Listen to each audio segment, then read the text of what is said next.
ഇന്ത്യയിൽ വിദേശ സംഭാവന നിയന്ത്രണ നിയമത്തിൽ വരുത്താൻ ഉദ്ദേശിക്കുന്ന പുതിയ ഭേദഗതികൾ ക്രൈസ്തവ സമൂഹത്തിന് നേർക്കുള്ള വിവേചനപരമായ നീക്കമാണെന്നും ഇത് ഇന്ത്യ-അമേരിക്ക നയതന്ത്ര ബന്ധത്തെ ദോഷകരമായി ബാധിക്കുമെന്നും US കോൺഗ്രസ് അംഗം റെയ്ലി മൂർ അഭിപ്രായപ്പെട്ടു. പാർലമെന്റിന്റെ മൺസൂൺ സമ്മേളനത്തിൽ പരിഗണനയിലിരിക്കുന്ന ഫോറിൻ കോൺട്രിബ്യൂഷൻ അമെൻമെന്റ് ബിൽ 2026 വ്യവസ്ഥകൾക്കെതിരെയാണ് വെസ്റ്റ് വിർജീനിയയിൽ നിന്നുള്ള റിപ്പബ്ലിക്കൻ പാർട്ടി പ്രതിനിധിയായ മൂർ ശക്തമായ എതിർപ്പ് പ്രകടിപ്പിച്ചത്. വിദേശ സഹായം കൈപ്പറ്റുന്ന പള്ളികൾക്കും ചാരിറ്റബിൾ സ്ഥാപനങ്ങൾക്കും മേൽ പൂർണ്ണ നിയന്ത്രണം ഏറ്റെടുക്കാൻ സർക്കാരിന് അവസരം നൽകുന്നതാണ് ഈ പുതിയ ഭേദഗതിയെന്ന് അദ്ദേഹം ആരോപിച്ചു. വിശുദ്ധ തോമാസ് ലീഹ മലബാർ തീരത്തെ എത്തിയതു മുതൽ ഭാരതത്തിൽ ക്രൈസ്തവ സാന്നിധ്യമുണ്ട്.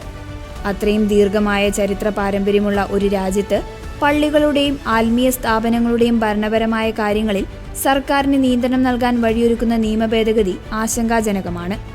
ഇത് ക്രൈസ്തവർക്ക് നേരെ നടക്കുന്ന വ്യക്തമായ ആക്രമണമാണ്.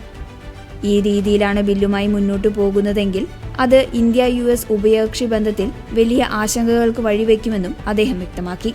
NGOകൾ, ചാരിറ്റബിൾ ട്രസ്റ്റുകൾ, വിദ്യാഭ്യാസ ആത്മീയ സ്ഥാപനങ്ങൾ എന്നിവ വിദേശത്തു നിന്ന് ഫണ്ട് സ്വീകരിക്കുന്നത് നിയന്ത്രിക്കുന്ന 2010 FCRA നിയമത്തിലാണ് ഭേദഗതി വരുത്തുന്നത്.